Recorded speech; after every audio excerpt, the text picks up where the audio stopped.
Welcome to Speak for Yourself, presented by Hyundai. Marcellus Wiley here. Debonair. Emmanuel Otto. Oh, we got a competition. We do, man. I saw him in the hallway. He looked good. I said, hey, I need my best fit for this Monday. Let's get it. Okay, well, you're off to a slow start. Not only are you going to lose Swag Wars, you also lost the bet that we're going to talk about later on in this show. Don't be surprised. Don't forget. Not that old yet. All right, so much action in the NFL Sunday. Let's get it started with the Patriots, who hadn't played in nearly 2 weeks, and the rust showed in Sunday's loss to the Broncos. Patriots didn't score a touchdown till Cam Newton's run in the fourth quarter. Cam had a forgettable day with 2 picks in his first game back since testing positive for COVID-19.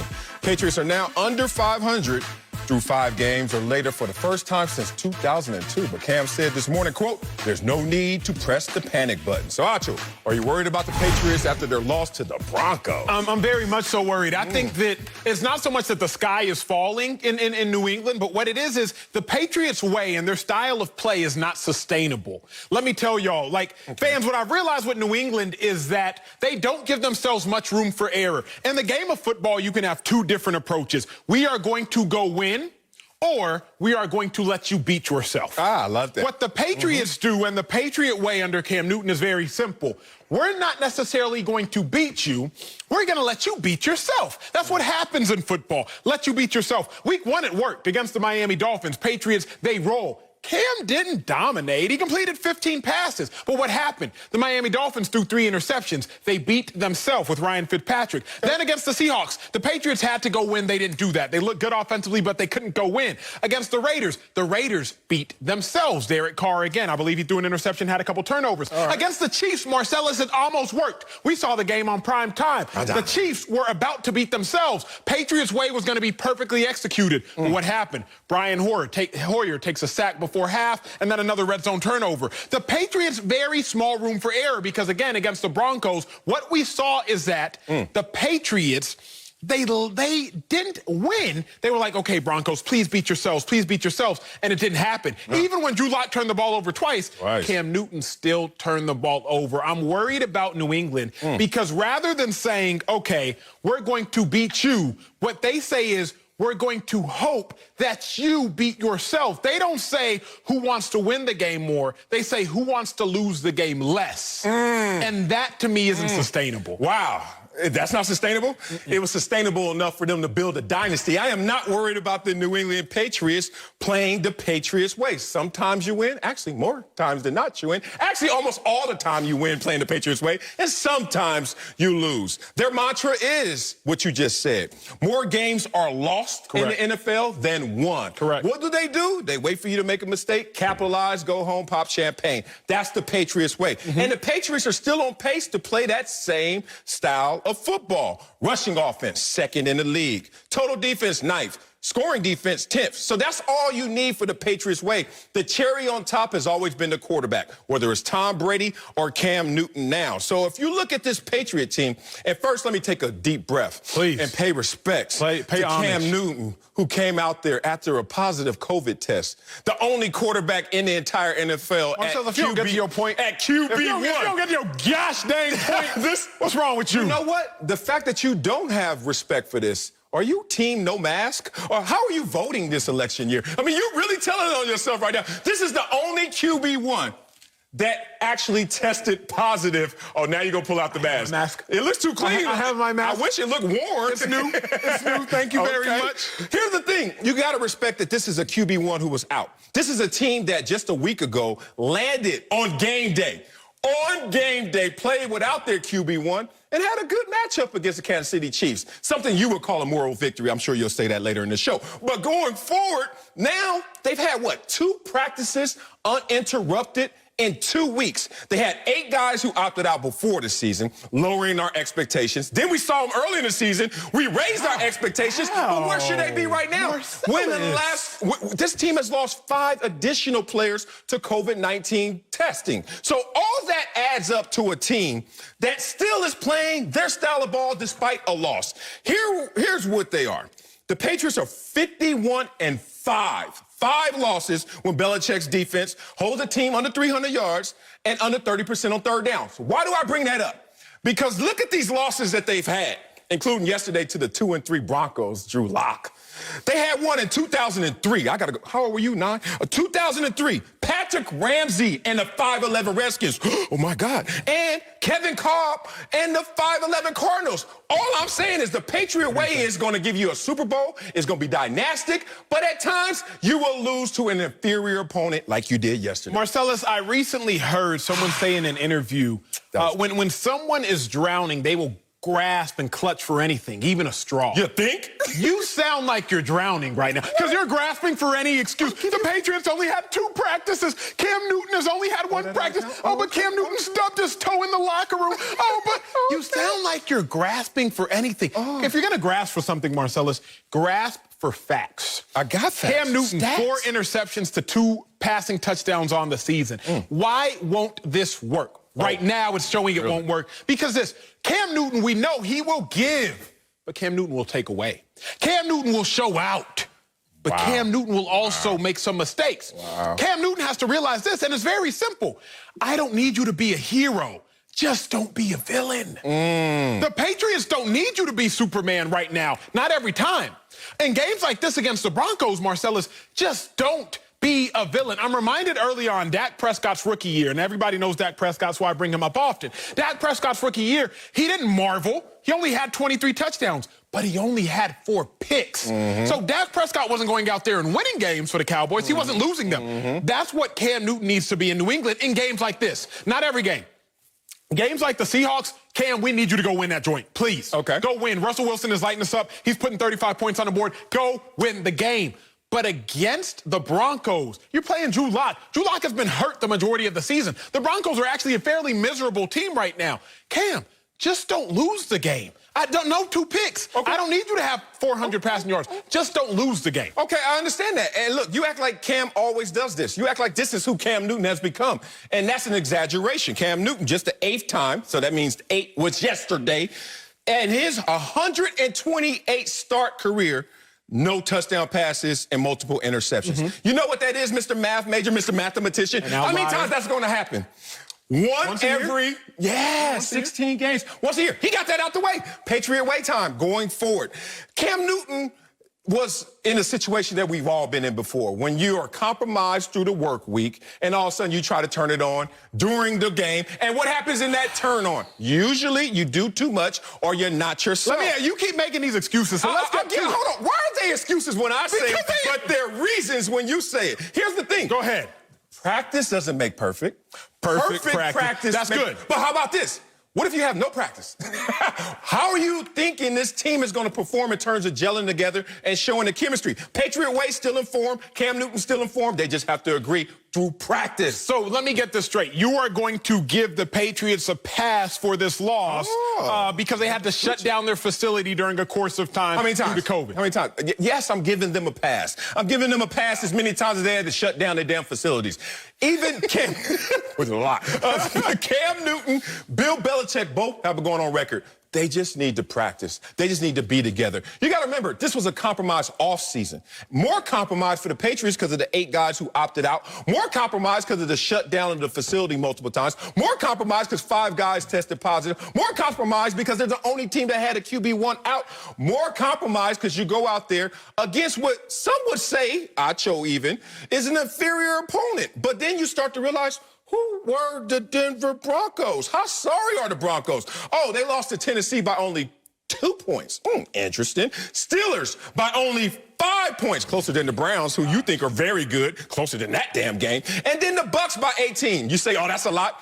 Ask Green Bay, is that a lot? No, because Green Bay lost by more. My point is, Drew Lock and the Broncos had an advantage of practice and actually not being as sorry as you think they are. I've never, ever heard you make so many excuses. You shot all your excuses for this whole show. You shot them all out in the first 9 minutes. All Marcellus excuses for this whole show. He said, you know what? Here's what I'm going to do. I'm going to come out the gate against Sacho and fire off all my excuses. Excuses are like buttholes. We all got them, and they all stink.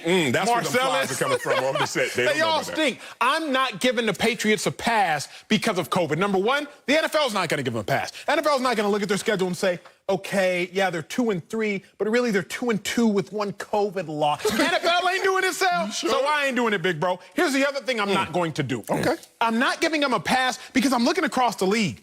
Who else has had COVID issues?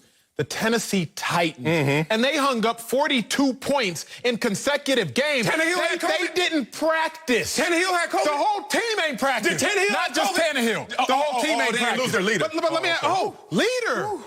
Speaking of leader, I would say the head coach is a leader, Mike Vrabel. Yeah. You know the same Mike Vrabel who was playing for the Patriots under Belichick for 7 years? Yeah. How in God's name is the understudy? How is the student already surpassed the teacher? Mike Vrabel, the coach of the Titans, had the Titans ready to play with no practice. But you, sir, with the team led by Bill Belichick, the greatest coach of all time, doesn't have the Patriots ready to play against the Broncos? Wait a minute. Belichick dominates those who he coached with, not who played with him. It's a big difference. If you play, somehow, some way, Vrabel has leaked the line over all those guys who play, Bill O'Brien's and stuff. They can't beat Belichick, but the ones who play for him can. Here's the thing. Patriot way. What was the score yesterday? You remember?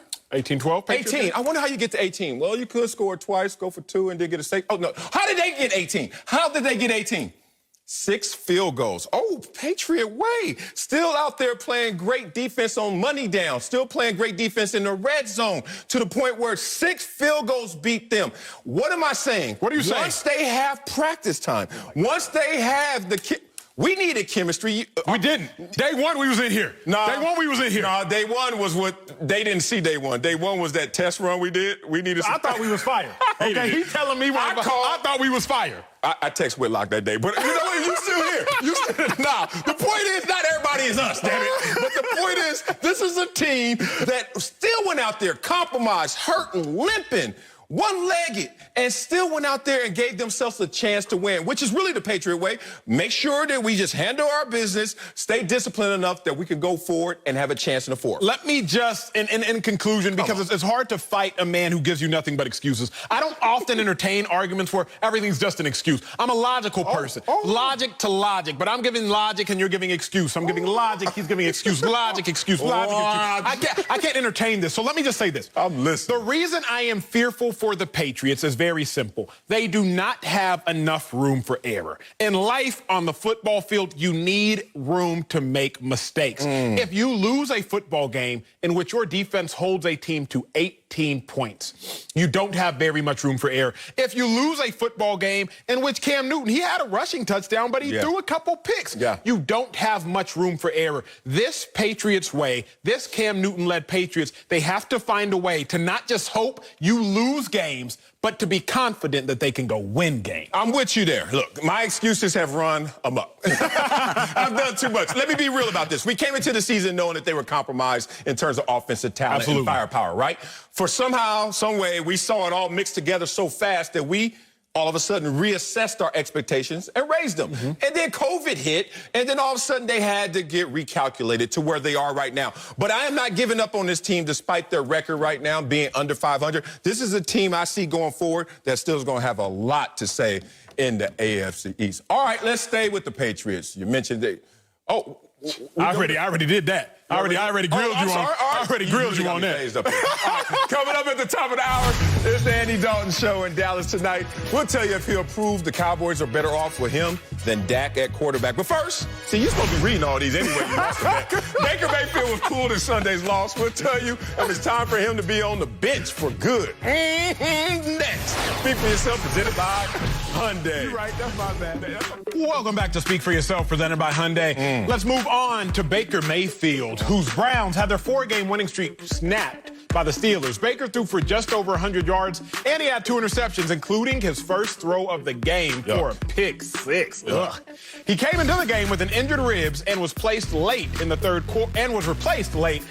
quarter of the blowout loss by Case Keenum. So, Big Bro Sell. Yes, sir. Is it time for these Browns to bench Baker Mayfield? Yeah, it's a wrap. He's toast. Burnt toast. Like you forgot it was in there, just cooking up. Pick it up. Crumbles, brittle. You know why? Why? Because if you want to separate the real from a faker, time to bench Baker.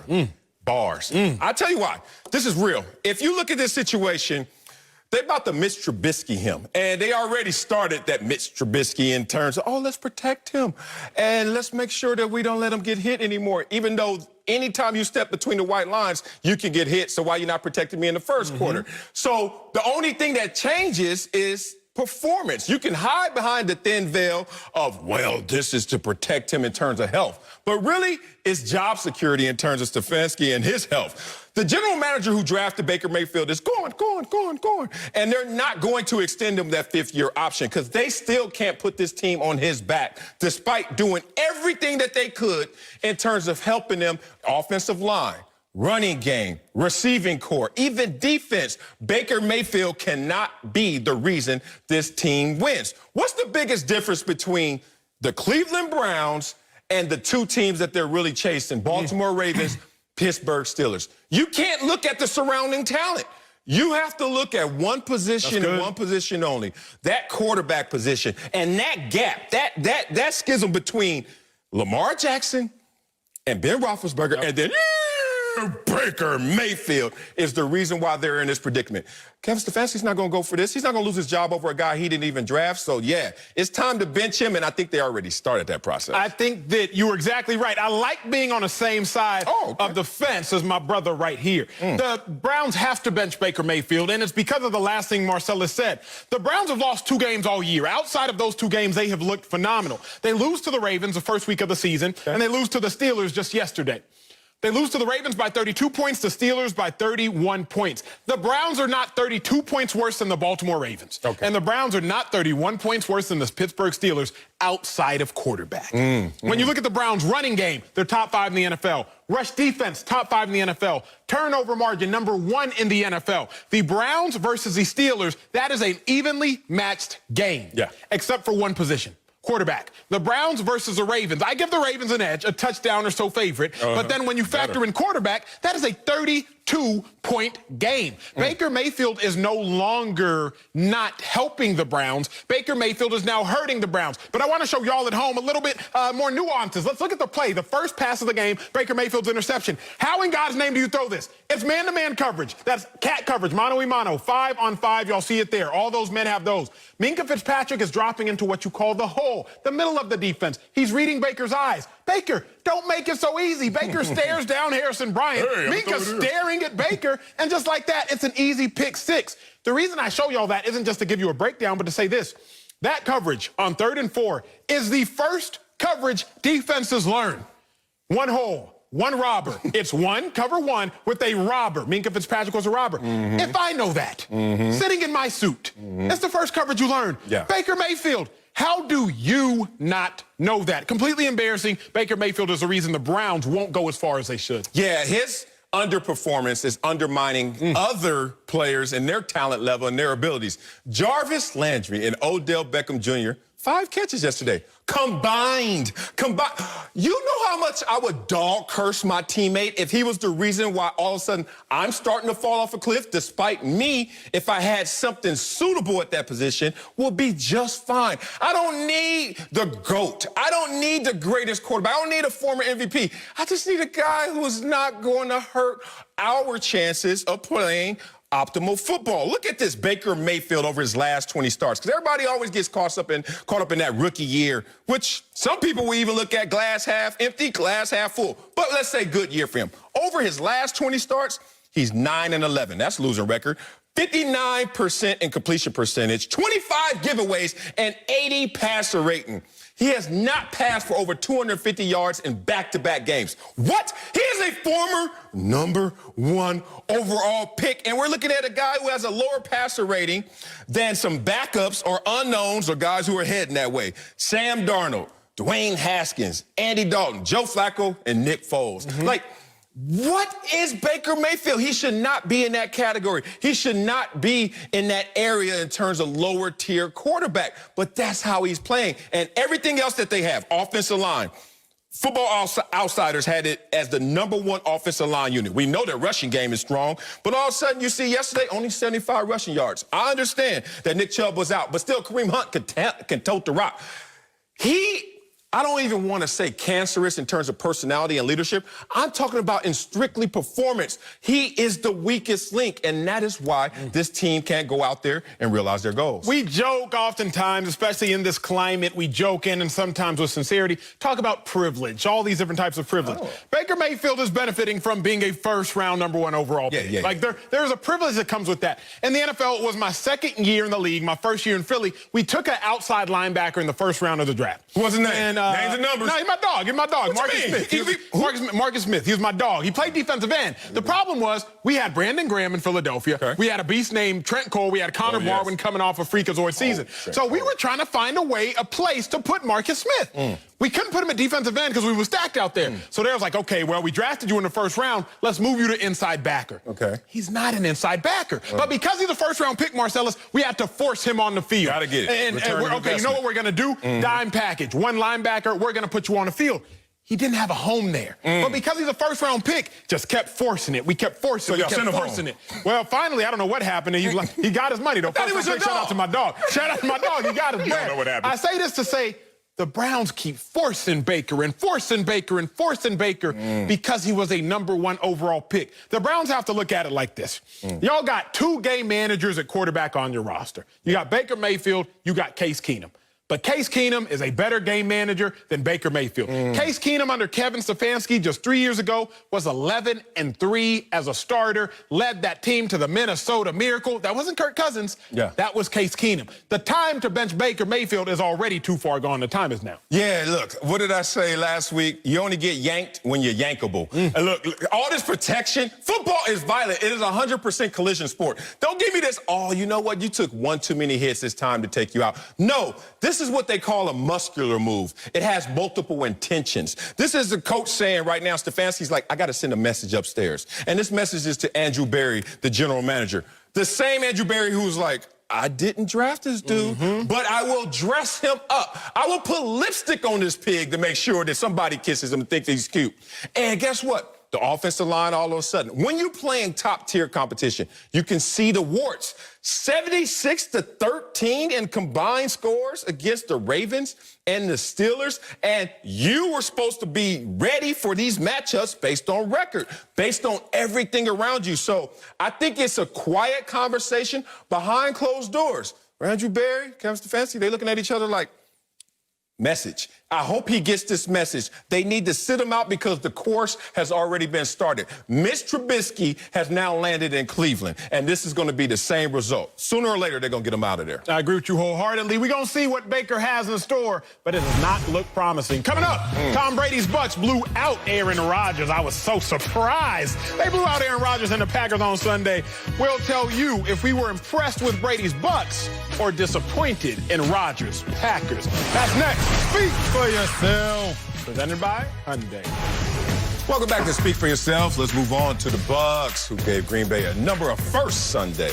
Aaron Rodgers was picked off for the first time this season, including a pick 6. Tom Brady helped the Bucs score 38 unanswered points, including a touchdown to Rob Gronkowski, to hand the Packers their first loss of the season and move to 4-2. So, Acho, are you going to get your first win of today's show? Are you impressed with Brady's Bucs or disappointed in Rodgers' Packers? Man, I'm disappointed in these Packers, bro. I am, and I know I'm biased, but I was on the Packers high last week. I was like, of course, A-Rod gonna go out there, embarrass them, show everybody how old Tom Brady is, and then you come in here and just embarrass yourself and me at the same time. But the reason I have the issue with the Packers more than I'm gonna credit the Bucs is because of who's at fault for the Packers. Oh, let's go. If it was a running back issue, a wide receiver issue, I'd be like, you know what? Packers sub-players didn't play great. But Aaron Rodgers, it's only your third pick 6 of your career. And you chose a bad day to have a bad day. And he chose the worst day to have a bad day. You throw a pick 6, you miss Mercedes, who was streaking wide open. My dog. Aaron Rodgers made some issues that had nothing to do with the Bucs. Like when you throw this pick 6 right here,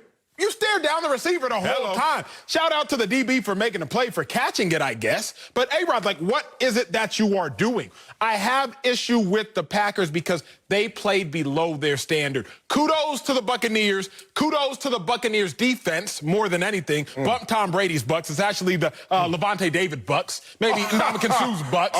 Todd Bowles' really? Bucs. They scored 38 I'm not calling them Tom Brady's Bucs. They scored 14 points. They scored 14. They didn't score 14. They got a pick six and took another pick to the 2.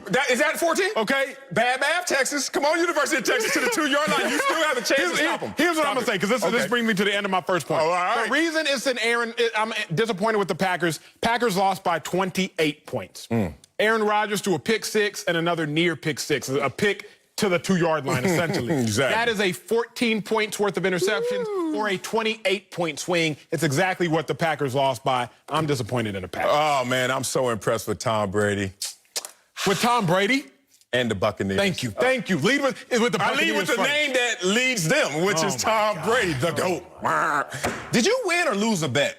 Because you sound like you're really irritable because you lost the bet. Came on here last week with all these, what'd you say, logical facts about how Green Bay is going to mollywop them. You meant the flip of that. Let's talk about what happened.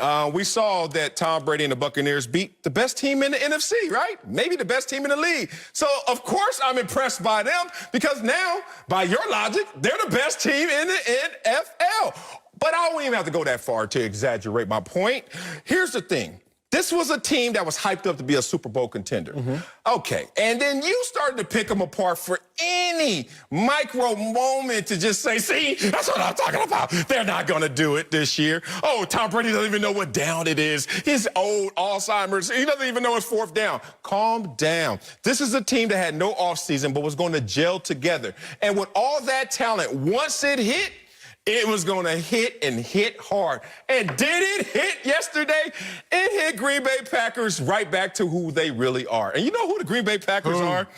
They're the same team that got mollywopped twice by the 49ers last year. The same team that once they face a good physical defense, things don't go as well. Remember last year, let's talk about their losses last year to the 10th overall defense in the Eagles, who up front can get after you. The Chargers, 6th overall. We know they get after you, boy, Ingram and Bosa. The 49ers twice, we saw them 2nd overall defense. And everyone thought that they fixed their issues like you did and came in here and Aaron Rodgers, look at them and look at the Green Bay Packers and look what they've done. Except they didn't do anything. What did they do? In the draft. Oh, they drafted where they didn't need. Basically mailed in the first 4 rounds. They didn't need that. They needed a weapon on the outside. What did they do in free agency? What are they going to do by the trade deadline? This is the same Green Bay Packers team that we called empty calories last year in 13 wins. They're going to go to that same place, fool people like Acho, and not be impressive. The only thing I have issue with, because I'm not going to dismantle your point, because the Bucs balled, right? Like, the Bucs balled too. Yes. I hate when analysts, TV people come up here and use worthless jargon like, oh, the Packers aren't good against physical teams. I gave you top defenses, too. I gave you the rankings. Thank you. I'll take top like defenses. Thank you. Okay. But I hate, like, because, the Packers, they can't beat anybody physical. Aaron Rodgers' pick 6 had nothing to do with physicality. Aaron Rodgers missing Mercedes Lewis had nothing to do with physicality. Show me the Mercedes Lewis miss. Show me the Mercedes Lewis, please. Miss, please. It's 14-10. Still a game, 2nd and 10. Marcellus, this has nothing to do with physics. This has nothing to do with the Buccaneers smacking them in the mouth. You done did that. It had everything to do with Aaron Rodgers missing, and that was early in the game before he had taken that physical beating. So this wasn't a matter of, oh, the Bucs just whooped them physically. No. Aaron Rodgers had a bad day. He chose a bad day to have a bad day. That's where it starts. That's where it stops. You know you done messed up, right? You know you messed up, right? What happened? You done dropped the bottle of beer. What time did you drop the bottle of beer? You know you done messed up, right? Come up here and try to put me in the boat with the rest of these analysts out here. Co-host killer. Are you kidding me?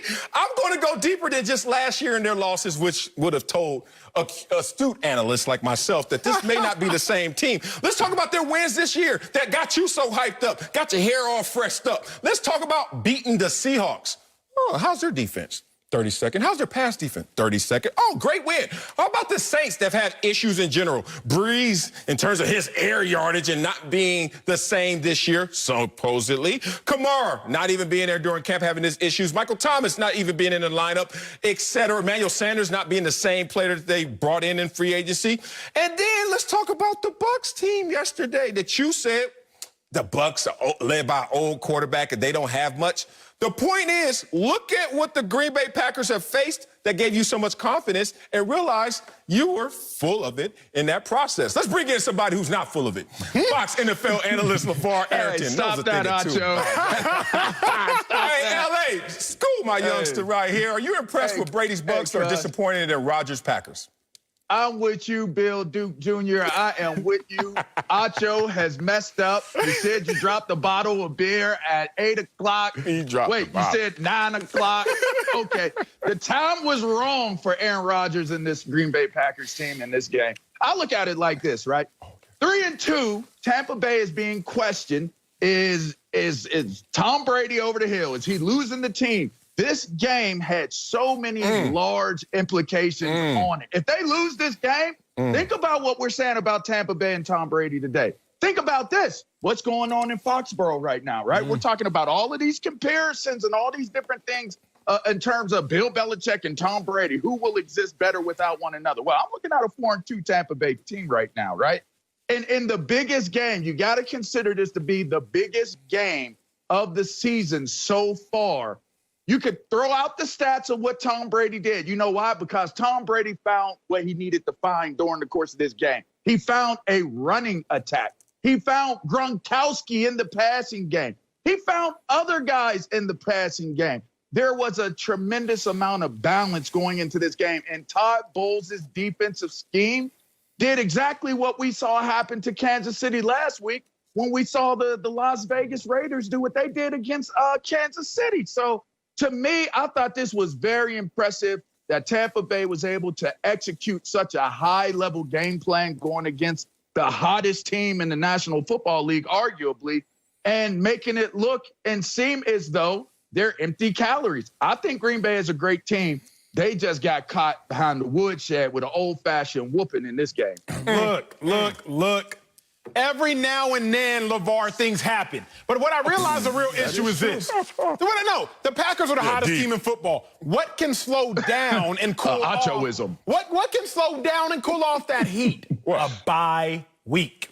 The problem is the Packers came off that bye week. You mean fresh? No. You know as well as I do, Marcel. No, I don't. When you rocking and when you rolling sometimes, a bye week can slow you down. Look at the busted after the bye numbers. Look at the numbers, Sal. Before the bye week, the Packers were rolling. 6.8 yards a play, 294 passing yards, 150 yards. And then that bye week comes, slows them boys down, and all the numbers diminish. I'm going to attribute this loss more to a bye week than I am going to attribute it to the fact that the Buccaneers are just that much better, 28 points better than Rodgers and them Packers. I just refuse to believe that. I would attribute it to the fact that this is the first time they played a team that was top 10 in scoring and points allowed. Oh, so we ain't playing the Seahawks defense no more. Oh, we're not going to play the Saints when they are out their best receiver and maybe the best receiver in football.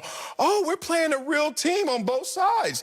And what happened was this same Tampa Bay team that everyone started to call out, especially after the Chicago Bears game. One, you clowned Tom Brady for not knowing it down. But two, you clowned Tom Brady and Bruce Arians for not having a disciplined bunch. Remember, 11 penalties for 109 yards. Look at this. And Acho coming up here wearing his best suits, talking down on the Buccaneers. And what did they go out there and do yesterday? They played a perfect game. They had played a perfect game. Penalties. You know what that means? What I've been saying happen again is all what it along. means. It may not happen. It doesn't have to happen. All I'm saying is Acho is mad because, one, he doesn't get our references. He doesn't know Menace Society. So hurt. And two, come on, Acho, you can smile. He ain't understanding that when you gel together, it's called process. He's a millennial. He has a microwave mentality. It has to happen yesterday or else. We are built for the process, and we're looking at the Bucs like, oh, this is coming together right on time. So, Acho, who's in first place now in their division?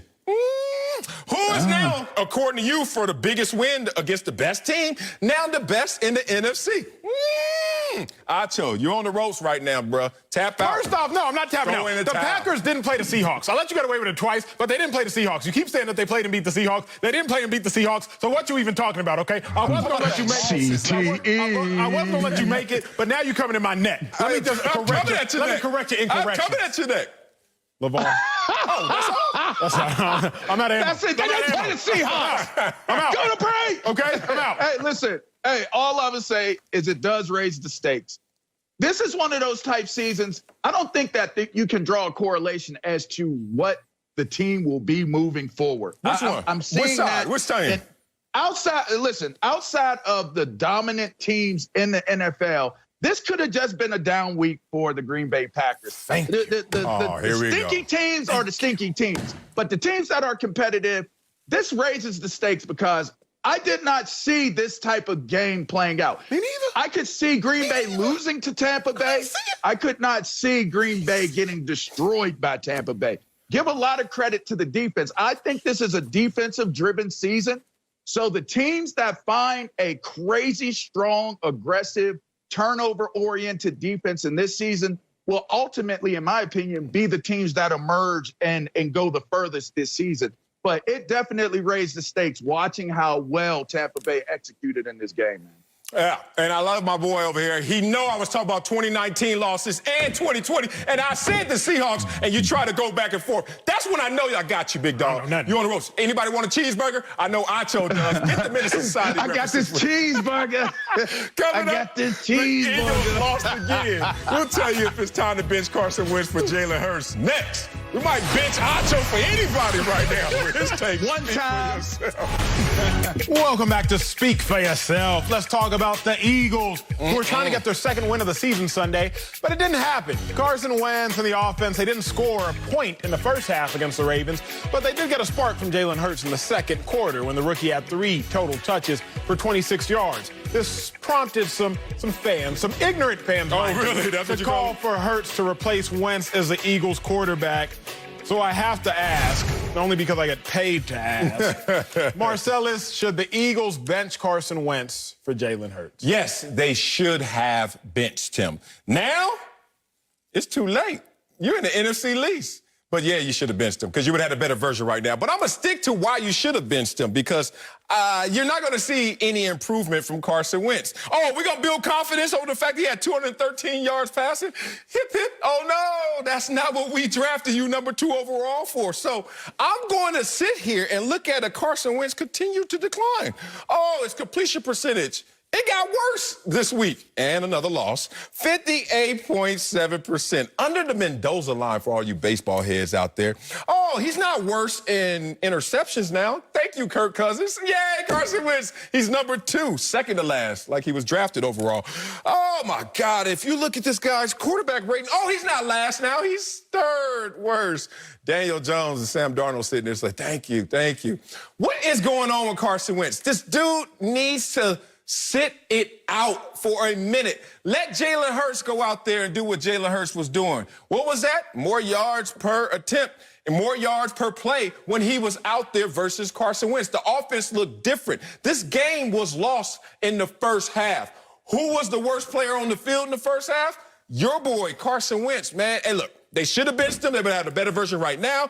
Now, should you bench him?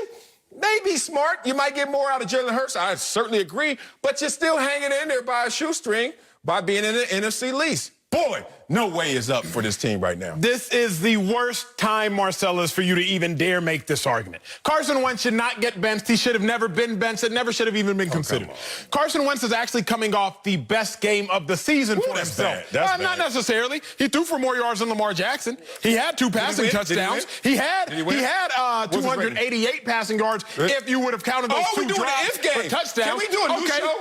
Okay. Speak for yourself. I like that show. If you speak for yourself. Let me just say it this way, Marcellus. Say it another way than that. Carson Wentz did what he could do for this team to win. He threw 2 passes that were touchdowns that were dropped. He was 2 points, a 2-point conversion, Marcellus, shy of tying the Ravens. Shy? 2 points shy. Shy? Good enough? Let's say this. Oh, okay. Let's say this. Oh, the Baltimore Ravens, they only allow 17 points a game.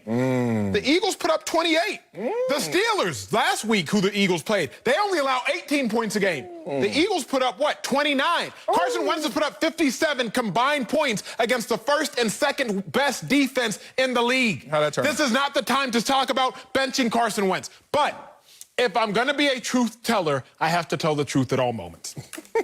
I criticized Dak Prescott for putting his team in a hole and almost getting them out. That's what I criticized Dak for. I have to now also speak my truth about Wentz. Because Wentz does put the Eagles in a hole and almost get them out. But here's why, Marcellus, I've thought about it. You know me. No, I don't. My truth, my stories, they come from the casinos. Yeah, I do know that about you. Here's the problem. Gambler. Carson Wentz, What? He bets table max every single hand. The reason that Marcellus and Carson Wentz is struggling, not that he should be benched, but the only reason is he's doing too much. He goes to the casino, he goes to the tables, and he bets table max every hand. He tries to win the game on every single play. That's why he tries to run over a safety and fumbles the ball. So I'm not mad at Carson Wentz for doing too much. He just needs to scale it back. That's when he lost the game right there. Why are you running over a safety, Wentz? Live to play another play. He shouldn't be benched. Never should have been benched. Yes. Carson Wentz played his best game. He should have been benched. Boy, you talk about first overall pick privilege. I guess second overall picks got privilege too. You got to force them out there. You got to just keep putting them out there. Return on investment. Boy, stop. What was his numbers going into halftime when the game was already over? 17-0. The game was over at halftime, 17-0? 17-0 is a blowout. I'm going to tell you why. I get it to you. You know me. It's two scores. It's always the one you see, 17-0, and I'm going to tell you the one between the ears. 7 of 14, 50%. Is that good? 54 yards. Is that good? I shouldn't ask rhetorical. And 2 carries for 1, 2, 3 yards. All right, Carson Wentz. You know, yards per play, 2.5. Yuck. They put Jalen Hurts out there for what, 4 plays?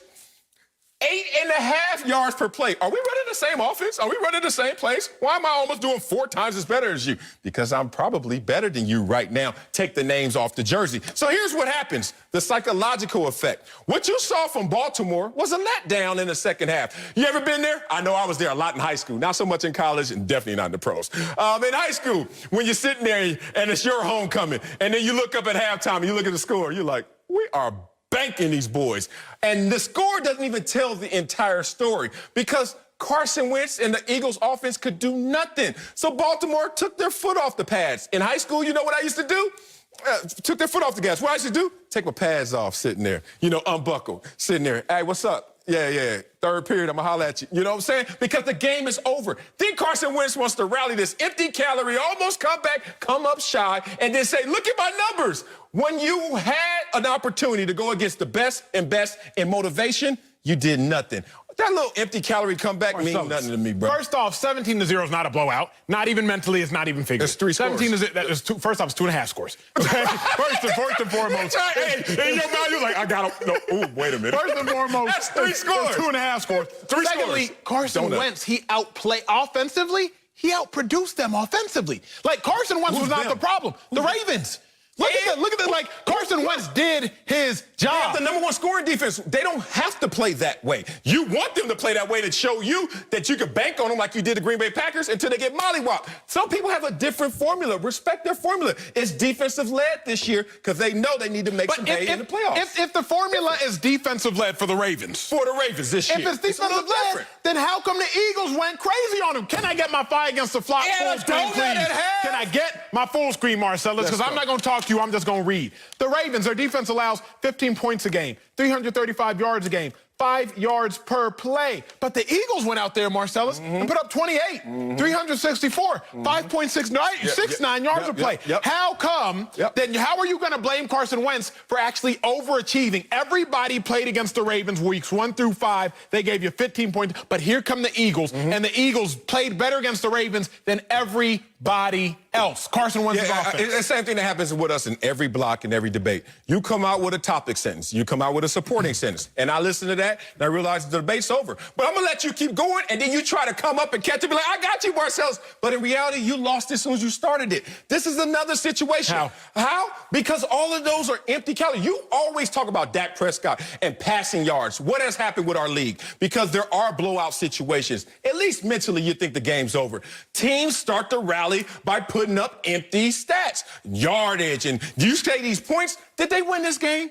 Were they going to win this game? If Baltimore would have stayed fully motivated, for some reason they thought they were not only done, but this team was not good enough to really scare them. It got scary because you let your foot off the gas. But I'm not believing in the Eagles in that situation. You will give no credit to Carson Wentz for the way in which he performed and the fact that with his best receiver being Travis Fulgham, a sixth-round pick who played at Old Dominion, because he's out Deshaun Jackson, he's out Alshon Jeffrey, he's out their first-round pick Jalen Reagor. You're going to give Carson Wentz no credit for the way in which he nearly beat the Ravens without his three best receivers and two drop touchdown passes. Here's your credit.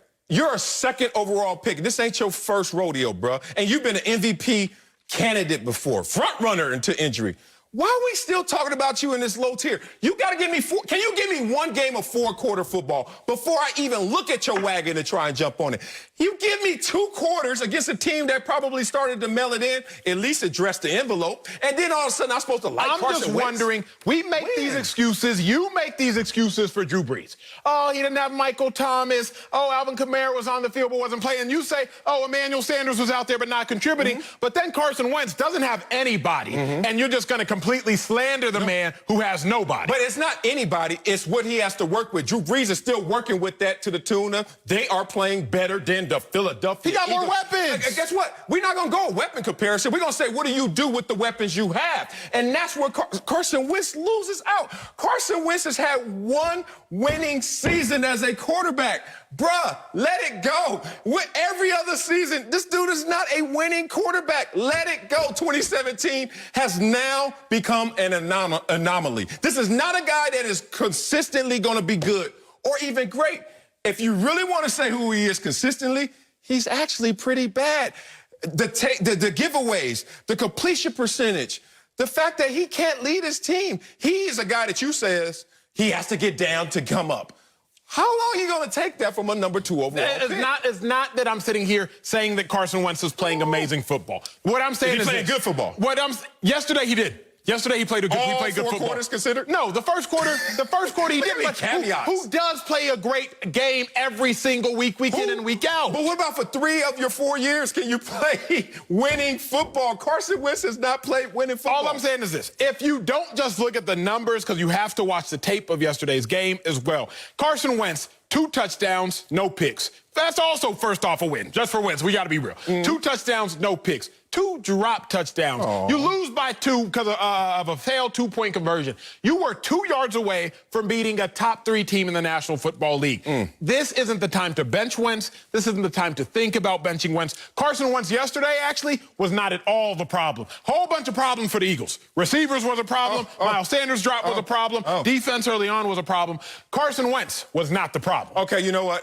I'm sorry. I have been too harsh. I accept your apology. Okay, this is his 5th year, and I said, you know what? He's only had 1 winning season. He did have a second one. He won 9 games. Oh, my God, I'm barely over it. But 3, including this year, 3 seasons of losing quarterback football. I don't know when you're going to wake up, big dog, but I'm going to stay here shaking you until you finally wake up. Coming up in our big story, Andy Dalton is in prime time tonight as the Cowboys starter.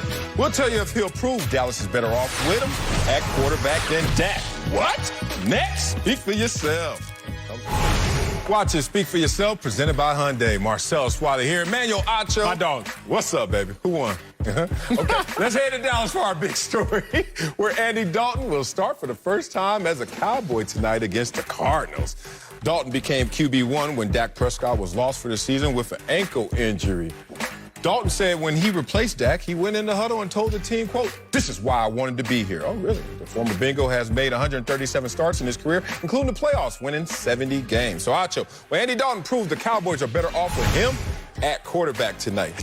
They will. Allergic to crazy questions. No, and Hear me when I say this. I'm listening. I'm not saying Andy Dalton is better for Dak Prescott. I'm still with you. I'm saying that Andy Dalton is better for the Cowboys right now than Dak Prescott. 2020 Cowboys. Right? Like, just because Dak Prescott, every 10 don't mean she a great 10 for you.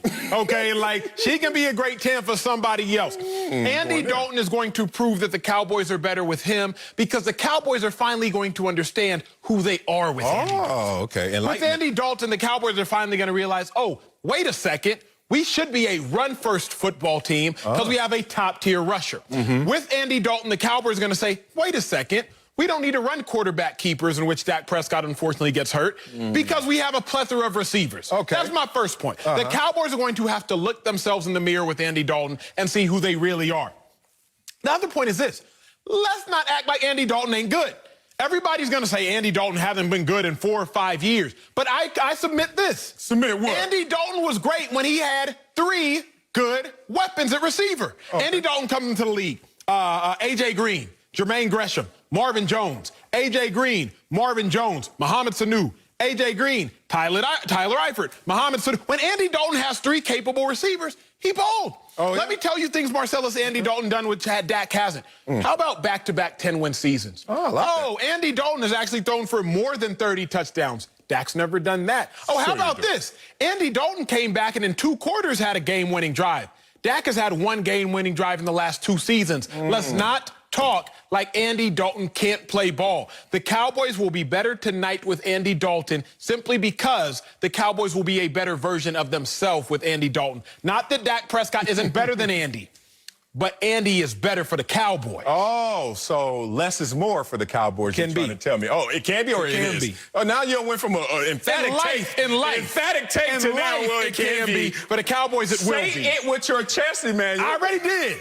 I already did. All right, don't hide behind them old-ass facts on Andy Dalton. And you talk about, when he has everyone else carrying him, guess what? He can do something. No, less is more in certain examples in life. In this situation, I think what's going to happen is they're going to have clarity. So I look at the Dallas Cowboys and I say, no, you're not going to be better off with him at quarterback.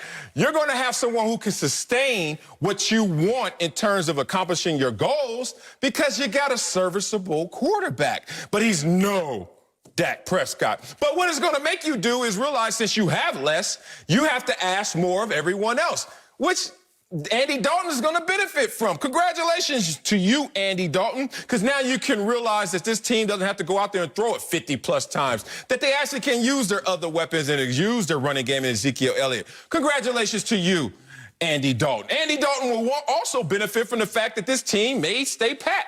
And what happens then? You become, at best, Nick Foles. At least Super Bowl MVP? Yeah, Super Bowl MVP. Go, Andy Dalton. And what happened to Nick Foles after he's 5-1 right now, but I'm not going to die. He's 5-1 for What happened to him right after? Oh, you still our backup. You know going forward that the young guy Can you get is your still point? our... Can you get your point?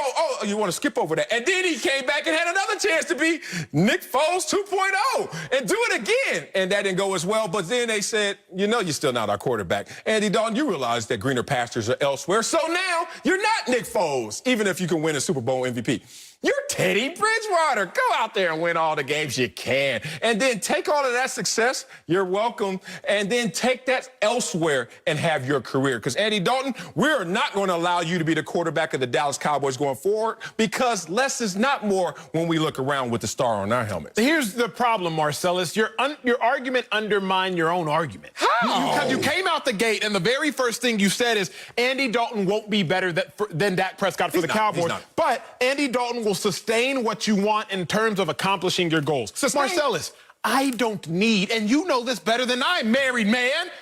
I don't need somebody who I can just simply show off, is a designer handbag, right? I don't need a significant other like that. I want somebody who can, as Marcellus just said, sustain what I want in terms of accomplishing my goals. You just said it.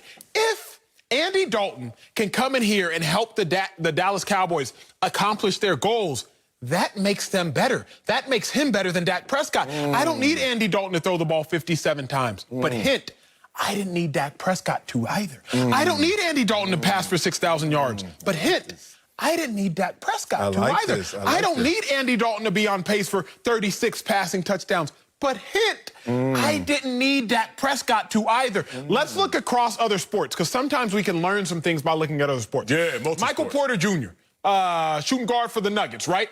Remember when after they lost to the Clippers, should have been for the Clippers. Porter Jr. comes out and says, "Man, you know what? We have more than just two players. We have more than just Jamal Murray and more than just Jokic, the Joker. We have more than that." Everybody called him crazy. Hey, man, stop talking so much, young buck. You just got out here. You just a rook. What you doing all this talking for? But he was right.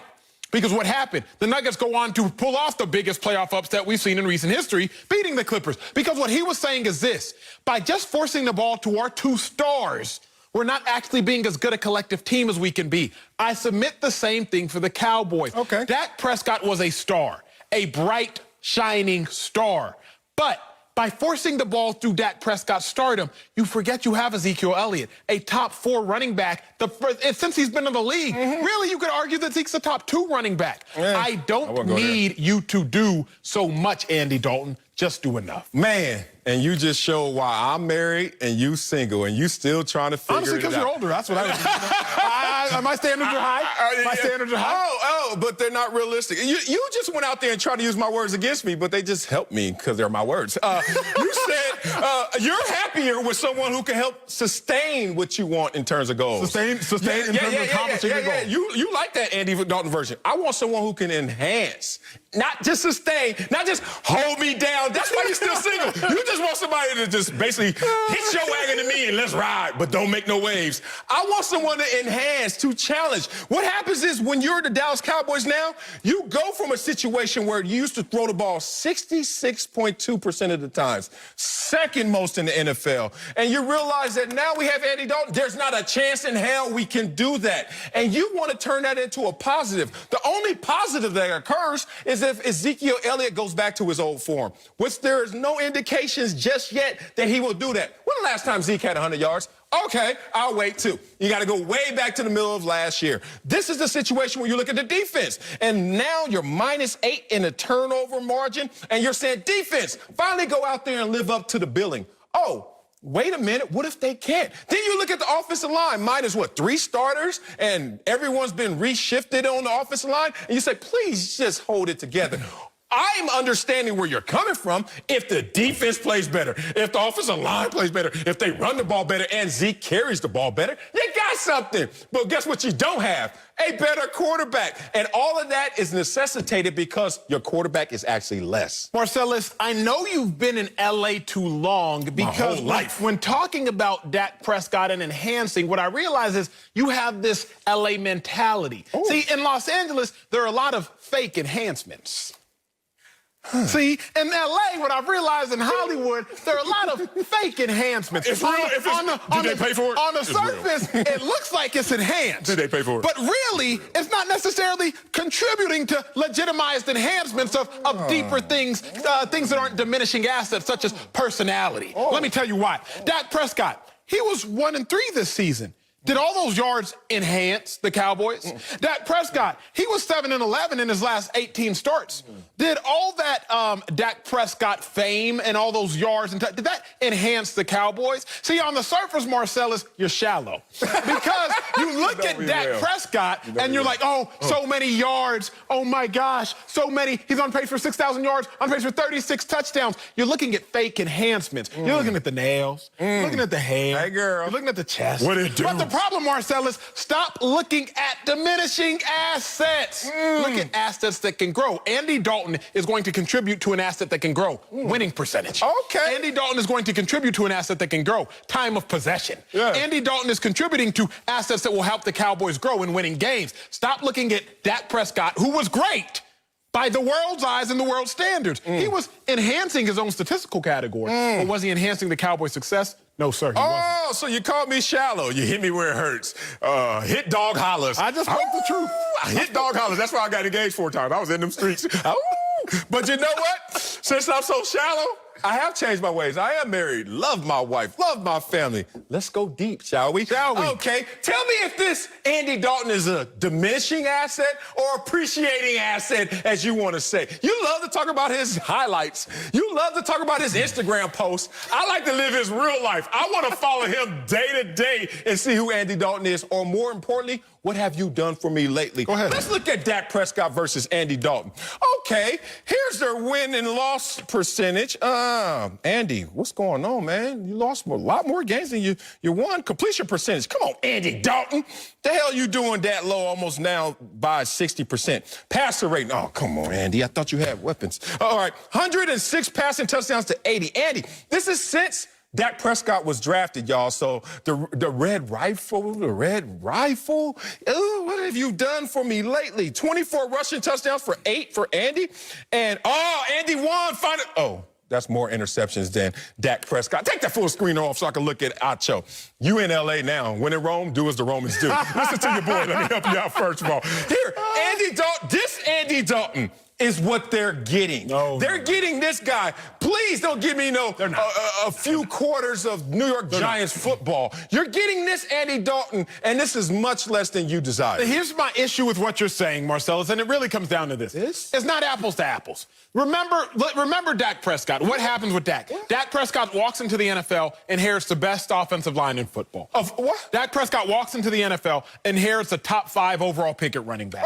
Dak Prescott walks into the NFL, inherits a Hall of Fame tight end, and inherits the Cowboys' leading receiver in touchdown history. Dak Prescott walks into the NFL and inherits that. And then just a couple years in, Dak Prescott gets a first-round pick in Amari Cooper and gets another third-round pick in Michael Gallup. And then by Dak Prescott's 5th year, he has a first-round pick in CeeDee Lamb, a first-round pick in Amari Cooper, Michael Gallup, a first-round pick in Zeke. Dak Prescott, remember, had a lot of weapons. Yeah. Can we please give Andy Dalton the same courtesy? That's all I'm asking you. Okay. Andy Dalton now has the same weapons that Dak Prescott has had the luxury of having. Don't look at Andy Dalton since 2016 when he's gone through a coaching change, when A.J. Green has decided Dak didn't go to a coaching change? not want to play. Dak didn't go to a coaching change? Oh, no, I'm Don't look at Andy Dalton in this short window since 2016 and say, you know what, Andy, you have never accomplished anything. Because like I told you. I didn't say Okay, like I told you, Andy Dalton, more touchdowns in a season than Dak had in 33. Dak's high is 30. Andy Dalton, back-to-back 10-win seasons. He strung those along. He had 5 consecutive, I believe, double-digit win seasons. Maybe there was a 9-win season in there. Andy Dalton is a capable quarterback. He's going to show you that tonight. Yeah. And the most important thing you have to remember,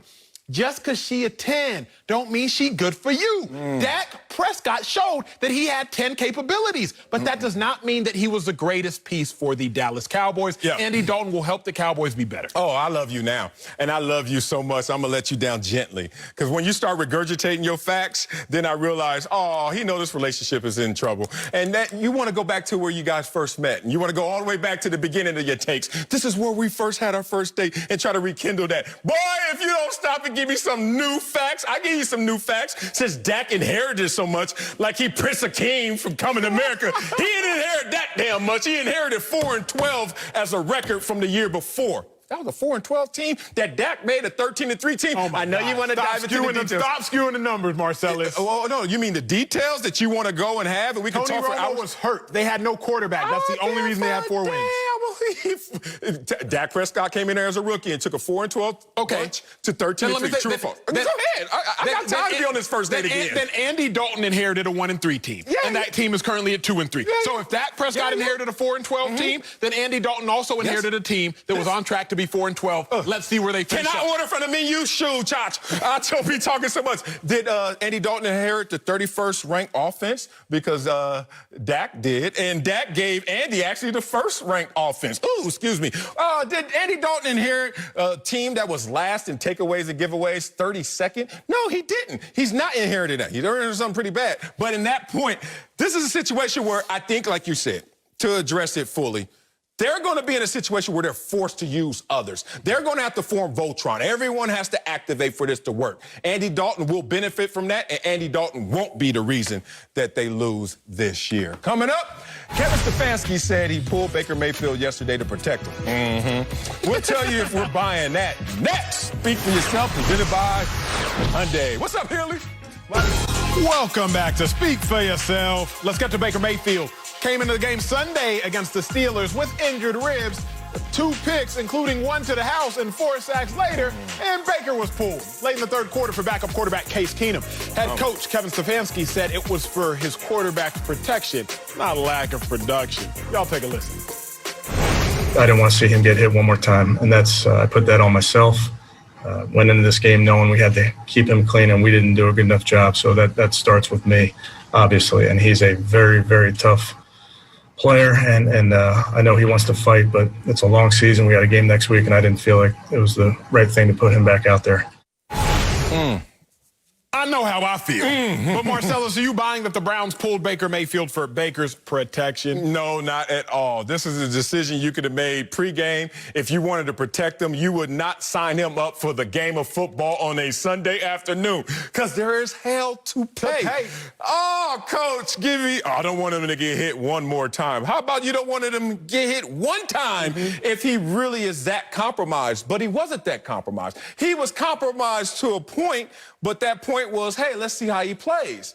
And then what you got was the answer to how he performs, and now you want to hide behind, oh, it's injury protection. No, it's not. It's the fact that you wanted to send a message. You wanted to send a message upstairs to General Manager Andrew Berry. You wanted to send a message to the pulse of all of those Cleveland Brown dog pound fans. You want to read their posts. How y'all gonna feel if we move on for Baker Mayfield? Because I ain't leaving. I just got here. It's my first year as a head coach. I ain't draft this dude. I don't love this dude. And now I have to make sure you guys understand this team is being compromised and held back by one position and one player. It's Baker Mayfield. So you can say what you want to soften the landing, but in reality, this is one of those muscular moves. You're sending a message. I agree with wholeheartedly. The Browns didn't pull Baker Mayfield to preserve Baker Mayfield. Football is the ultimate game of relationships. That's why there's so many relational correlations. And this is very similar to, man, we have to get out of this relationship because I don't want to hurt you. I'm looking out for you. Man, I ain't buying that. They're getting out that joint because they want to protect themselves. Exactly. The Browns pulled Baker Mayfield to protect themselves and to get backup quarterback Case Keenum some live bullets. He ain't played a game with the Browns. Remember, Case Keenum was the quarterback under Kevin Stefanski. Kevin Stefanski, head coach of the Browns, when Kevin Stefanski was the OC for the Minnesota Vikings. Was 11-3 with Kevin Stefanski under the Vikings. Also, keep in mind, Case Keenum is basically a less famous Baker Mayfield. Look at the full screen. Don't just take my word for it. Look at the numbers. I'm going to show y'all. Look at the game management. Careers is starting quarterback. Case Keenum versus Baker Mayfield. Completion percentage, Baker Mayfield a little bit less. Giveaways, Baker Mayfield has more giveaways. Sacks, Case Keenum gets sacked a little bit less. Passing yards per attempt, that's where Baker has them, but it's also in a league in which the ball is getting passed further each and every year. Case Keenum is Baker Mayfield without the drama, without the attitude, who has actually won games in the NFL at a higher level. So I don't think that they did it for Baker's protection. I think they did it out of self-preservation. But LeVar Arrington, he's back with us. So, LeVar, tell me what you think. Are you buying that the Browns pulled Baker to protect him? Actually, I am buying it, guys, and I'm going to tell you why. What? They came into this week and they talked about, listen, ride with me for a second here. They set the stage for Baker Mayfield to be this juggernaut, David versus Goliath champion over the Pittsburgh Steelers, right? Now, going into this game, you said that the man's ribs are hurt. You said that one of his best targets in Odell was sick. So you've already given the precursor that we have an excuse built in if these things happen. You touched on that, Marcellus, right? You go into this game, if Baker balls out and that stone hits Goliath in the head and he drops, then what are we saying about Baker Mayfield today? Not what we're saying right now, but it didn't hit him. Baker Mayfield, just like with the football, he missed with the stone. It didn't hit, all right? So now we're taking you out. Why? Because his ribs are sore. We did not think that, you know what, going into this game, 17-game streak of losing in Pittsburgh against this steel curtain team. 17 times they've gone to Pittsburgh and have lost in consecutive times. I'm pulling him. Why am I pulling him? Because you can't win, Rock. You can't win. Don't come out of retirement to fight because he killed Apollo Creed. Don't go over there and fight this man. You knew not to come over here and mess with these people, and yet you did. He got him out of the game before he was going to get hurt. I buy it. I also believe that it was a setup strategically if they won to be able to build him up. But if they lost, you had a built-in get out of jail free card, we'll say. Look, I love that example. I give you that. You can't win. Maybe I can't. You can't win. Oh, he had me in tears. Maybe I can't, man. Oh, but you know what? Boxing is an individual sport. This is football. Guess what Kevin Stefanski is saying? We can't win with him at quarterback when we go against top teams. Look at that point differential in their own division when they face Baltimore, Pittsburgh, 76-13. Yuck. 6.4 yards per attempt. 26 in the NFL. Baker Mayfield, former #1 overall pick. So tell me this, since we want to say it's just for protection of the ribs, even though playing football is going to hurt everything on your body every single time you play it, if this was a close game, would he have got pulled? No. Hey, Coach, wait a minute. What if he was out there balling, even in a lopsided, and you guys were winning? Would you have pulled him? No. You know why? Because it's not about no damn ribs. As soon as you go out there and play football, your pinky gonna hurt, let alone your ribs. So this is a situation where we can hide and say, you know, Baker, we're looking out for you. But in reality, we're looking out for ourselves and making sure Andrew Berry, Kevin Stefanski have job security outside of whatever Baker Mayfield does at the quarterback position. What was really going on, Sal, because those are phenomenal points. I'm glad I ain't on the other side of your argument because I wouldn't have won that one. What's going on, I think, is Kevin Stefanski is trying to protect the team psychology. The Browns are like 4-25-1 in the last several seasons playing the Pittsburgh Steelers. You got to win 2 games. Marcellus talks about it all the time. The game between your ears, the mind game, and the game on the actual field. The Browns know that, man, if we go out there against the Steelers, we get whooped. It doesn't matter in our years where we're sorry or years where we're great like this year. When we play the Steelers, we get whooped. So Kevin Stefanski's like, okay, you know what? We played the Steelers the very last game of the season. It is incredibly likely that that last game will have imminent meaning. That last game will have dominant, complete decision-making as far as are the Browns going to make it to the playoffs or not. I'm not going to sit here with Baker as a QB, let us get whooped, and let our entire team just understand with Baker we have no chance. I'm going to make a decision. I'm going to bring in Case Keenum, see if he gives us a little bit of a spark, because that's all coaches need. Y'all got to understand. Coaches in meetings, they just got to find a silver lining to brag about. If Case Keenum goes out there and does well after the game, hey, Case Keenum, great drive. That's how we got to play every game like that. We got to start the next game how we finished the last game. Kevin Stefanski is playing chess. He's just trying to figure out, hey, let's make sure we win the mental battle even if we lose the physical one. I'm glad we use the coaches as an example of how we're approaching this, because it proves my point to say that they were protecting Baker Mayfield in this scenario. If you pull Baker Mayfield out in that moment of time, you got to keep in mind, coaches always, they say don't make excuses. But I'm a coach, and I'll tell you, we have excuses, and we have multiple layers of excuses. You got to have a layer for the layer just in case something comes apart and you can't use the excuse and have it justified, right? You pull out Baker Mayfield because you're protecting him. That is the truth. If you go out there and Case Keenum plays well, then your excuse is, well, we pulled him to protect him, and we now know that we got a good backup in Case Keenum and possibly someone who can start until we figure out what our quarterback situation is, all right? He doesn't go out there and play well. So now my excuse kind of has to be prepared where I stay 2-3 steps ahead. Well, we put Case Keenum out there to get him some impactful reps, even though, you know, it didn't look like it turned out real well. And we protected Baker Mayfield. Hey, guys, in the locker room, hey, guys, let's stay together. Let's stick together, because Baker was injured. His ribs were probably worse than what you guys are aware of, and he went out there and we tried to get it. It's okay. Let's regroup. Let's get back to work. Baker will be better moving forward, okay? It's a built-in excuse situation, and that's the only way you can look at this scenario is you were positioning Baker to win no matter what happened, because the focus comes off of Baker Mayfield, and it's more about Stefanski's decision or Baker Mayfield's injury, not the fact that he has the inability to win the big game in his own division. But you don't do that when you have Baker Mayfield and you know you have Case Keenum, who you've been with before and has success with, and the players know that as well. So you don't ever give him a chance to audition to put on that dress when you're in a committed relationship, if you know what I'm talking about. If you're getting spanked, though, Marcellus. You know, if you're getting spanked, look, I am a married man, and if my wife is wearing something, and either it looks amazing or, oh, okay, and she knows what that means, but I ain't say it. But you know what I'm not gonna do? But you still get in trouble the same exact way. No, but I'm not. If I don't say to my wife, you look amazing. If I say you look fine, I'm in trouble. But you're making my I ain't point. getting out of the way of it. You're making my point without hearing my point. Well, I like that.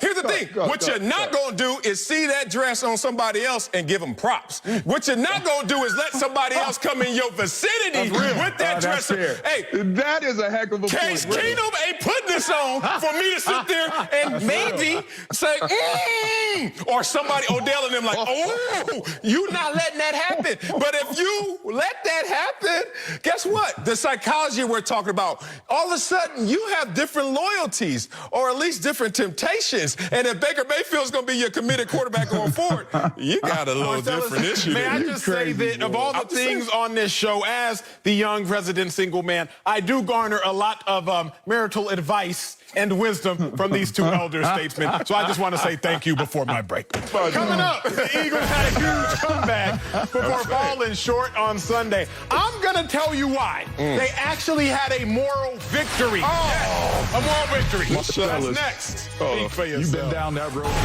Welcome back to Speak for Yourself. Let's get back to the Eagles, who didn't score in the first half and were down by 16 in the fourth quarter. But Carson Wentz led Philly on 2 scoring drives and a touchdown pass and run late in the fourth to cut the Ravens' lead to 2 points. But in the end, it wasn't enough, and the Eagles still only have one win so far this season. So, Acho, stay faithful. Was Sunday a moral victory for your Eagles?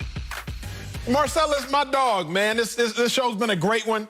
It has. It's about to get even better. The Eagles have 1 win, depending on who you ask. What you mean? I'm going to ask the standings. If I look at ESPN, I see 1-4-1. But if you ask me, you were Emmanuel Lacho, okay. I think the Eagles are 1-1-3-1. 1-1-3-1? Mm-hmm. One win, 1 moral victory.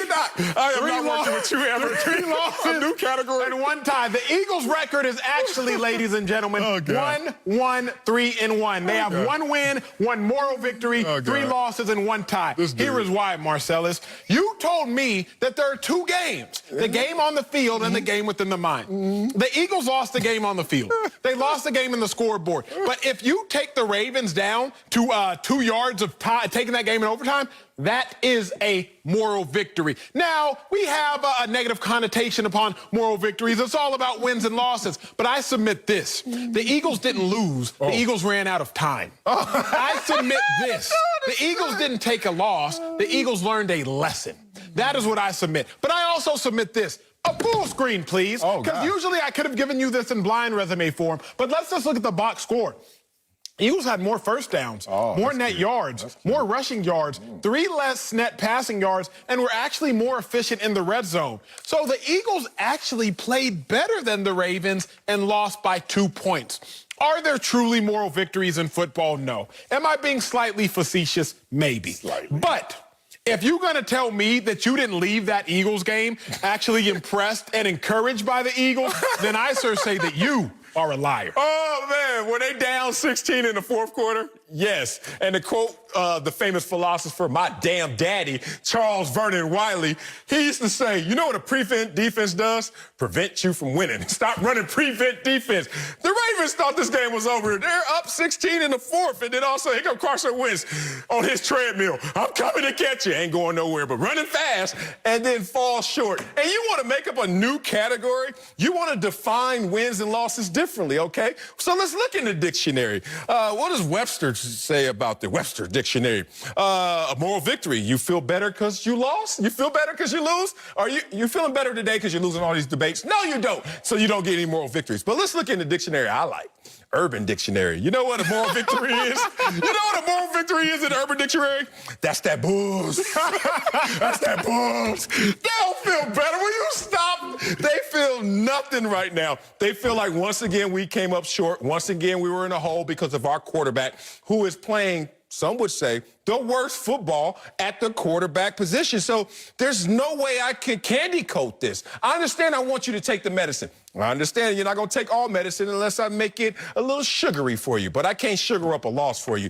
This team is looking bad, and their leader is the reason. I don't need you to sugar up a loss. What I need you to understand this. Yes. Were the Eagles eliminated from the playoffs when they beat the Ravens? No. They weren't.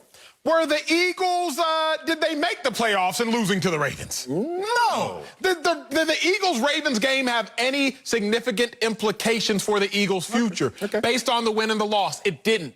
But the Eagles-Ravens game, it told us something. That is why I'm saying it was a moral victory. It told us, wait a second, the Eagles actually almost beat the Ravens without their top 3 receivers. What does that tell me?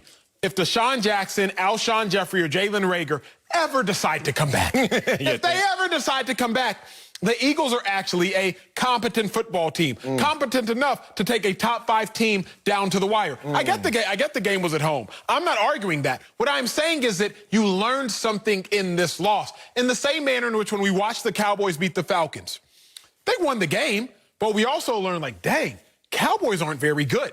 And what proceeded to happen? They went on to lose a couple games before beating the winless Giants. What I'm saying is you can win games and you can learn lessons. Yes. You can lose games and you can learn lessons. Yeah. The Eagles got a moral victory because even in the loss, they learned, okay, wait, if we play like this, if you play the exact same, but we give you the weapons that are coming back in coming weeks, we will be fine. Also, remember, the Eagles can still mathematically make the playoffs at 4-11-1 because the Giants beat the football team. So if there's any other moral categorizations of victories, this was a moral victory. Oh, it's interesting they didn't get a moral victory build-up once they went out there and beat the San Francisco 49ers, because after that, they played the Pittsburgh Steelers. How'd that turn out?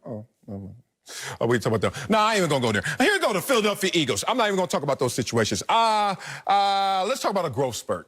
Let's talk about what I do with my son. Let's talk about how I give him moral victories. You've seen me racing my son on Instagram a few times. You know why he always beats me? Because I'm trying to build him up. I'm petting him on his head. He doesn't know it. By the time he realizes it, he'd probably actually be faster than me. But until then, oh, it's so good you beat Daddy. Yeah, Daddy, I'm faster than you. And I'll be like, yes, don't point at me, though, little boy. Here's the thing. The league is like petting y'all. Oh, y'all lost. Oh, y'all lost. Oh, y'all lost. Oh, you finally won again. Oh, that's cute. Oh, you lost again, but you came close. Oh, that's fine. If you want to be that team that gets pet on their head by the rest of the NFL as you sit there, how many wins do they really have? Forget all the Urban Dictionary, Webster's Dictionary. How many wins do they really have? They have one. They have one win. One legitimized. Can you make the playoffs with one win? Can you make the playoffs with one and a moral victory? Can you make the playoffs unless you get the most important stat, which is just win the damn ball game and not be put in a bind because of your quarterback? I'm not now that the facetiousness, if that's a word, now that it's gone, I'm not going to argue that the Eagles won that game, blah, blah, blah. No, obviously it's not. It'd be idiotic. What I'm saying is very, very simple. As a person who's watched every Eagles game for the last 7 years. Damn. Every game? Dating back to when I played with them. Every game? So really I've only watched the last 4 years. Oh, okay. Like I was in them a couple years back. Okay. I understand this, that the Eagles realize, wait a second, we play like that, we'll win more games than we lose. You know when you in the locker room after a game and your coach gives you the same rah-rah speech, gentlemen, if we play like that, we're going to win more of them than we're going to lose.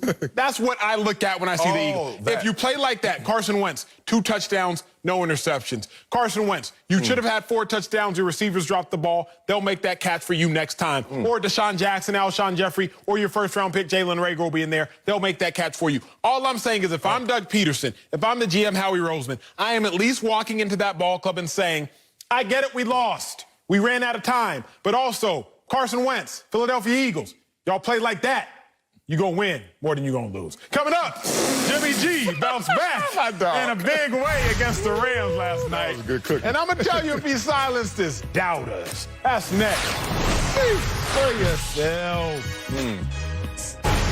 Welcome back to Speak for Yourself. Let's talk about Jimmy Garoppolo. He bounced back last night against the Rams. Jimmy G threw 3 touchdowns with no interceptions in the 49ers win. There was a huge contrast from last week when he threw 2 interceptions and was benched at halftime in a blowout loss to the Dolphins. So, Big Bro Sal, you let me know. Did Jimmy G do enough to silence silences doubters. I assume that you're going to say something after me, and I can just see it and smell it on you. You're a doubter. I'm innocent, Your Honor. I'm innocent. So I don't think it's done enough unless we're just going to have an empty block after I speak. But he certainly should have silenced his critics, who shouldn't even be criticizing Jimmy G in the first place. 23-7 as a starter in the NFL. Oh! And as a first-year starter, this Jimmy G went out there and took his team to the Super Bowl. Last two MVPs who we love. Patrick Mahomes, did he do that? Oh. Lamar Jackson, did he do that? No. Oh, but Jimmy G did. So we saw Jimmy G go out there yesterday and ball out. Only 3 quarterback hits against him and no sacks. Why do I bring that up? Because Jimmy G is a stabilizer to this San Francisco 49ers organization, let alone this team. With Jimmy G out of the lineup or getting yanked, you know what they did in the last 2 weeks? Gave up 10 sacks and 24 quarterback hits. But Jimmy G comes in there, and all of a sudden, the offensive linemen, they eat their spinach. They feel better. And what does Jimmy G go out there and do? Light up the Los Angeles Rams coming into this ball game with only 1 loss. And Aaron Donald couldn't get to Jimmy G? You have to understand, sometimes you are a guy that comes out and you enhance all others. Sometimes you're a guy that just comes out, as you want to say Andy Dalton is, just rides with the others, sustains it, but doesn't enhance it. Jimmy G is the ultimate enhancer for this San Francisco 49er team. Marcel, let's be real, bro. I can't lie to you. If it's a real talk, I probably won't trust you. Jimmy G is a beneficiaries. Okay, we there. Get it out, Acho. Say it with your chest. Jimmy G is a beneficiary of Kyle Shanahan. Oh, really? The head coach is a beneficiary of the 49ers defense. Jimmy G threw for 268 yards yesterday. 178 of those yards were yak. Yards after catch. 59% of Jimmy G's yards are yak. Yards after catch. I don't like inundating y'all with statistics, but sometimes they matter. Why? Because the tape confirms the stats. Jimmy G's receivers are quite literally doing more work than he is. He's the only starting quarterback whose receivers have more yards after catch than Jimmy G has through the air. That means that they're doing more work at the quarterback position than Jimmy G is. Let me show y'all, because I'm not just going to talk. Deebo Samuel, Jimmy G's first touchdown, I believe it was on yesterday. This counts as a passing touchdown. Jimmy G flipped the ball 1 yard, and Deebo Samuels ran that in. Oh, you upset that at counts as a passing touchdown. I'm not mad at it, but I'm not going to be bamboozled by it. I'm not going to sit here and watch Jimmy G, who has 2 wins and 2 losses on the season. They have 1 win and 1 loss without Jimmy G. I'm not going to sit here and be bamboozled at the fact that Jimmy G is silencing doubters. Jimmy G will silence doubters when he proves he can put the team on his back. All he showed me yesterday was he can do this. Here, Marcellus. Here, you catch. From here, he's throwing the ball from me to you. Ain't no silence, sir. Well, look, he's hurt right now, and you don't want to give him respect. Only reason I say that he got your boo-boo? No, he ain't got a boo-boo. He got a coach that's looking out. He got a coach that says, you know what, we got a strong running game. We're going to roll the ball. Look, his first 4 attempts, all were behind the line of scrimmage. I can help your point. And minus 4.9 air yards, but they turned into 2 touchdowns in those same 88 yards after the carry. I love a design that is going to fit their quarterback, and then there are going to be times when your quarterback can say, besides the design, I'm going to enhance what you give me. And that's what Jimmy G is. For the most part, he runs best through a run-oriented, play-action, passing, offensive attack. But do not ever mistake that Jimmy G still can't go out there and get it done. Because I take you back to the 49ers before Kyle Shanahan, before this was a team that was in the Super Bowl. And where were they? Where were they without Jimmy G? Nowhere to find themselves. Jimmy G came in and stabilized last year, this year, even in injury, even in all the instability. It's still a 500 quarterback with greener pastures going forward, except that schedule. Here's the thing.